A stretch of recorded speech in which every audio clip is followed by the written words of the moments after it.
Dewa Medis Terkuat. Bab 313. Begitu Xiao Chen selesai berbicara, wajah Guru Su dan yang lainnya langsung berubah dingin. Apa yang baru saja kau katakan, dasar bajingan kecil? Bisakah kau mengatakannya lagi padaku? Xiao Chen mengabaikannya dan mengambil sebotol anggur merah dari meja lalu membuangnya tanpa berkata apa-apa. Botol itu bergerak sangat cepat, dan tidak seorang pun menduga bahwa Xiao Chen akan tiba-tiba menyerang. Karena terkejut, botol anggur itu mengenai Tuan Su tanpa ampun. Ledakan. Disertai ledakan tumpul, botol anggur itu meledak berkeping-keping. Tuan Su terhuyung mundur 2 langkah, lalu menghantam tanah dengan bunyi gedebuk. Matanya melotot dan ekspresi ketidakpercayaan membeku di wajahnya, seolah-olah dia tidak tahu apakah dia hidup atau mati. Seluruh tempat tiba-tiba menjadi sunyi seperti air mati. Xiao Chen membunuh seseorang. Semua orang membelalakkan mata mereka dan menatap tubuh Guru Su dengan tak percaya. Tidak seorang pun menyangka Xiao Chen akan begitu kejam. Hanya dengan satu gerakan, dia mengalahkan Master Su. Sederhana, lugas dan tepat sasaran. Tapi itu bukan orang biasa. Dia adalah putra dari grup Su. Jika Anda membunuh orang biasa, Anda akan berada dalam masalah, apalagi fakta bahwa pihak lainnya adalah Tuan Su yang bermartabat. Dapat dikatakan jika Anda menyentuhnya, Anda dapat langsung menjatuhkan hukuman mati padanya. Bos Yang, Tuan Muda Zhao dan yang lainnya di belakang terkejut sesaat sebelum mereka perlahan terbangun. Beraninya kau menyerang Tuan Su. Apakah kau sudah lelah hidup? Keluarga Su tidak akan pernah membiarkanmu pergi. Anda terlalu berisik. Xiao Chen berteriak pelan dan melirik dengan pandangan dingin, seketika membuat semua orang menelan ludah mereka. Dia bersandar di kursinya dan mengetuk meja dengan jari telunjuk kanannya. Suara, dong, dong, seperti suara lonceng kematian. Baiklah, cukup untuk hari ini. Kamu boleh pergi sekarang. Hanya dengan beberapa patah kata saja, dia tidak memberikan kesempatan kepada generasi kedua yang super kaya untuk membantah. Ini membuat semua orang benar-benar marah. Sialan, beraninya kau mengabaikan kami. Kau pikir kau siapa? Kau telah membunuh Tuan Su, apa kau pikir kau bisa keluar dari restoran ini hari ini? Aku katakan kepadamu, hari ini, kamu pasti akan mati. Bersamaan dengan suara orang kaya generasi kedua, sekelompok petugas keamanan dari restoran segera mendatangi ruangan. Adegan ini membuat semua siswa yang hadir gemetar ketakutan. Mereka hanya orang biasa. Kapan mereka pernah melihat pemandangan seperti itu? Apa-apaan ini? Apakah akan ada pertempuran besar sebentar lagi? Apakah akan ada yang mati? Orang-orang ini hampir mati ketakutan. Wajah Guru Zhang menjadi pucat. Dia berbisik kepada Liu Yunxuan. Yunxuan, apa yang harus kita lakukan sekarang? Apakah kita akan dipukuli sampai mati? Liu Yunxuan tidak tahu apakah harus tertawa atau menangis. Guru, jangan khawatir. Dengan Xiao Chen di sini, kita tidak akan mendapat masalah. Qian Sanpan menyeringai dan berkata, tidak masalah. Kau pikir ini terlalu sederhana, bukan?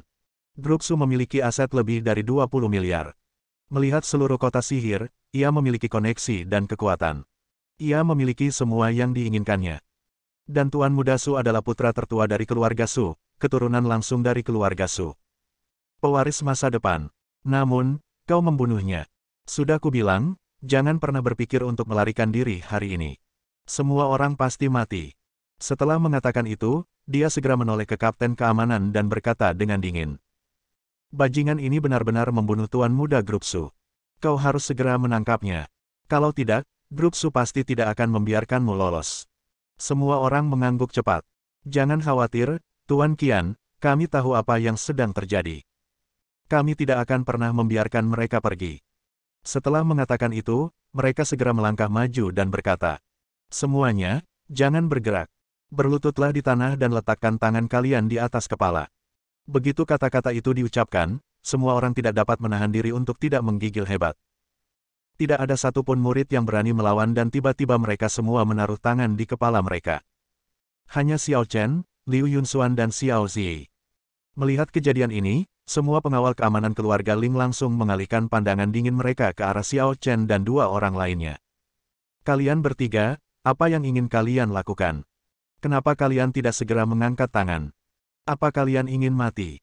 Xiao Chen bahkan tidak peduli untuk memperhatikan mereka, dan Xiao Zi berkata dengan suara bayi. Kalian belum memenuhi syarat, biarkan ayahku mengangkat tangannya. Semua orang saling memandang dan mencibir. Gadis kecil, apa yang kau tahu? Hari ini, bersama kita di sini, dia harus mengangkat tangannya. Atau, dia dapat memilih untuk tidak mengangkat tangannya. Kita akan mematahkan anggota tubuhnya secara langsung. Guru Zhang, Mei Yun dan yang lainnya tidak bisa menahan diri untuk tidak membujuk. Xiao Chen, sebaiknya kau lakukan saja apa yang mereka katakan. Benar sekali. Mereka dari keluarga Ling dan benar-benar akan membunuhmu. Sebaiknya kau dengarkan mereka. Xiao Chen. Orang bijak tidak akan pernah menderita kekalahan di depannya. Tunggu sampai kamu berhasil melewati ini dulu, baru cari orang yang bisa membantumu. Namun, Xiao Chen tetap tidak tergerak. Pihak lainnya tersenyum muram. Nak, sebaiknya kamu dengarkan guru-gurumu dan teman-teman sekelasmu. Kalau tidak, jangan salahkan kami jika membuatmu menderita nanti. Xiao Chen mendesah pelan dan tidak bisa menahan rasa sakit kepala. Aku tahu, terlibat dalam hal semacam ini pasti merepotkan. Baru saja ada beberapa generasi kedua yang kaya, dan sekarang sekelompok penjaga keamanan telah tiba. Kalau begini terus, aku takut beberapa ahli dari cabang langsung dan cabang sampingan keluarga Ling akan datang. Mereka akan muncul satu persatu. Meskipun dia tidak peduli, hal itu sungguh mengganggunya. Setelah menarik napas dalam-dalam, dia menggelengkan kepalanya dan berkata dengan nada agak kecewa. Lupakan saja, aku tidak akan membuang waktu lagi untuk berbicara dengan kalian. Hubungi para eksekutif puncak keluarga Ling. Katakan pada mereka, namaku Xiao Chen. Kapten keamanan itu mencibir. Xiao Chen. Bahkan jika kamu dipanggil Xiao Shen, tidak ada yang bisa menyelamatkanmu hari ini. Kamu telah membunuh putra tertua grup Su secara terbuka, dan kamu akan mati. Menyerahlah segera.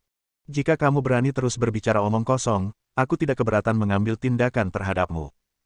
Begitu dia selesai berbicara, Xiao Chen menendang meja di depannya. Ledakan.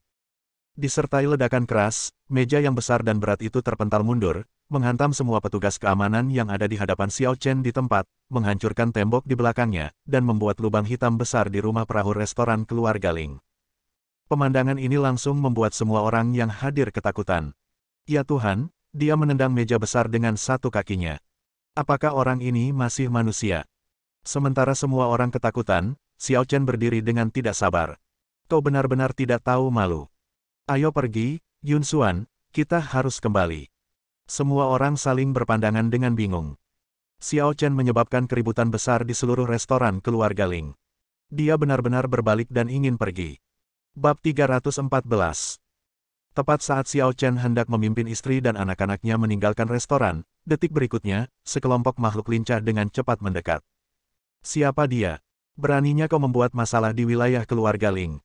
Apa kau pikir kau tidak menganggap serius keluarga Lingku? Setelah teriakan ringan, beberapa orang datang dengan tenang, dan Qian Sanpan segera berteriak dengan penuh semangat. Hebat! Dia seorang pendekar dari keluarga Ling. Mei Yun dan teman sekelas lainnya semuanya bingung. Seniman bela diri. Apa itu seniman bela diri? Apakah dia seniman bela diri? Atau seniman bela diri? Atau seniman bela diri? Wajah Guru Zhang tampak sangat serius. Kudengar ada beberapa orang di dunia ini yang bisa berlatih seni bela diri legendaris. Setelah berlatih seni bela diri, orang bisa menjadi sangat kuat, seperti manusia super legendaris. Beberapa prajurit yang kuat bahkan bisa membelah gunung dan memenuhi lautan seperti dewa legendaris. Ya ampun, ini benar atau salah? Kenapa kedengarannya begitu fantastis? Semua orang terkejut, tetapi Guru Zhang tersenyum pahit. Aku juga tidak tahu. Aku belum pernah melihat prajurit legendaris itu. Aku tidak begitu mengenal mereka. Tapi kamu seharusnya bisa melihat bahwa mereka yang datang ke sini saat ini mungkin bukan orang biasa. Semua orang mengangguk. Sungguh, orang-orang ini bukan orang biasa. Mereka baru saja melihat dengan mata kepala sendiri bahwa salah satu dari mereka melompati jarak lebih dari 10 meter dalam satu gerakan, dari tepi sungai ke lantai 2 restoran keluarga Ling. Ini jelas bukan sesuatu yang dapat dilakukan orang normal. Pada saat ini, semua orang mulai sangat khawatir tentang Xiao Chen. Orang yang datang adalah seorang lelaki tua bertubuh kecil yang tampak seperti seorang kepala pelayan. Dia bertubuh kurus, tetapi aura yang terpancar dari sepasang alisnya yang seputih salju bagaikan pedang adalah sesuatu yang tak seorang pun berani meremehkannya. Ini bukan orang biasa. Bahkan di antara para prajurit, dia mungkin bukan sosok biasa. Ketika dia tiba, Qian Sanpan dan yang lainnya segera melangkah maju dan berkata dengan hormat. Butler, ada seseorang di sini yang telah membunuh banyak pengawal keluarga Lingmu. Dia juga membuat masalah di sini, jangan biarkan dia pergi. Benar sekali. Butler, orang itu tidak hanya membunuh penjaga keamanan keluarga Lingmu, tetapi dia juga membunuh Tuan Su dari grup Su. Bajingan, kau benar-benar membunuh seseorang di wilayah keluarga Lingku. Jika aku tidak menghancurkannya sampai menjadi debu, aku akan mengecewakan keluarga Lingku. Setelah berteriak pelan, kepala pelayan tua itu muncul dari belakang kerumunan. Saat matanya bertemu dengan Xiao Chen, tubuh tuanya tiba-tiba bergetar. Generasi kedua yang kaya belum menyadari hal ini dan masih berteriak. Wah, matilah kau. Para prajurit keluarga Ling telah mengambil tindakan. Kali ini, mari kita lihat apa lagi yang bisa kamu lakukan. Begitu dia mengucapkan kata-kata itu, kepala pelayan keluarga Ling tiba-tiba menamparkan wajahnya dengan keras. Bajingan, siapa yang memberimu keberanian untuk berbicara kepada Tuan Xiao seperti itu? Semua orang tidak dapat menahan perasaan sedikit bingung. Butler Ling, ada apa denganmu? Kenapa kau memukul kami? Aku akan memukulmu. Setelah berkata demikian, dia melangkah maju lagi dan menendangnya dengan keras beberapa kali sebelum dia cepat-cepat berjalan di depan Xiao Chen dan membungkuk dalam-dalam. Tuan Xiao, saya minta maaf. Saya tidak menyangka mereka akan memprovokasi Anda. Monyet-monyet buta ini, saya akan menghajar mereka sampai mati nanti. Pada saat itu, seluruh tempat menjadi sunyi senyap. Semua teman lama itu benar-benar tercengang. Mei Yun tampak bingung dan menarik teman sekelas lainnya, dan bertanya dengan hati-hati. Hei, Niu Liang, apa yang baru saja dia katakan? Niu Liang tersenyum pahit dan berkata, saya tidak mendengarnya dengan jelas, saya pikir itu Tuan Xiao. Begitu kata-kata itu diucapkan, seluruh hadirin kembali terkejut dan ketakutan. Xiao Chen sebenarnya adalah Tuan Xiao. Tidak ada seorang pun yang perlu ragu sama sekali. Orang yang bisa membuat kepala pelayan keluarga Ling menundukkan kepala dan meminta maaf, meski bukan Tuan Xiao, aku khawatir kemungkinan besar itu dia, kan? Identitas Xiao Chen sangat mulia, tetapi mereka semua melewatkan kesempatan terbaik untuk menjilat Xiao Chen. Kalau saja mereka sudah tahu identitasnya lebih awal, semua orang pasti akan memikirkan berbagai cara untuk menyanjung Xiao Chen, meski mereka tidak tahu malu. Perasaan menyesal yang mendalam memenuhi hati setiap orang. Ini mungkin hal yang paling mereka sesali dalam hidup mereka. Xiao Chen melirik pengurus rumah tangga tua keluarga Ling dengan mata dingin dan berkata dengan suara dingin. Masalah ini berakhir di sini. Aku harap keluarga Lingmu dapat menangani orang-orang itu dengan baik. Kepala pelayan tua itu segera mengangguk dan berkata. Ya. Aku tahu itu dengan jelas di hatiku, dan aku pasti akan memberimu jawaban yang memuaskan. Xiao Chen mengangguk, lalu berbicara ke belakang. Semuanya, makanlah dengan tenang. Kalau tidak ada yang lain, kami pergi dulu. Semua orang langsung berdiri untuk mengantarnya, dan tidak ada seorang pun yang berani duduk. Xiao Chen, jalan pelan-pelan. Xiao Chen, hati-hati saat berkendara di jalan. Xiao Chen, tetaplah berhubungan jika kamu punya pertanyaan. Jika kamu butuh sesuatu, beritahu kami kapan saja. Kami akan selalu ada saat kamu menelepon. Orang-orang ini sepenuhnya menunjukkan betapa tidak tahu malunya jiwa itu. Dia benar-benar menyanjung Xiao Chen. Setelah pengurus rumah tangga tua itu melihat Xiao Chen pergi, tatapannya langsung berubah dingin dan dia berkata kepada orang-orang di sekitarnya. Kemarilah, masing-masing generasi kedua yang kaya ini, potong satu jarinya. Biarkan keluarga mereka menggunakan uang hasil perbaikan kapal pesiar untuk menebus mereka. Jika mereka tidak datang, buang saja mereka ke sungai untuk memberi makan ikan. Ya, begitu kata-kata itu diucapkan, beberapa orang kaya generasi kedua pingsan di tempat. Perasaan putus asa muncul secara spontan. Kemudian, kepala pelayan tua itu mengalihkan pandangannya kepada Guru Zhang dan yang lainnya. Hati semua orang bergetar dan mereka gemetar ketakutan. Namun, yang mengejutkan mereka, pihak lain tersenyum hangat dan berkata, semuanya, saya minta maaf mengganggu jamuan makan Anda. Jadi, jamuan makan hari ini ada di meja saya.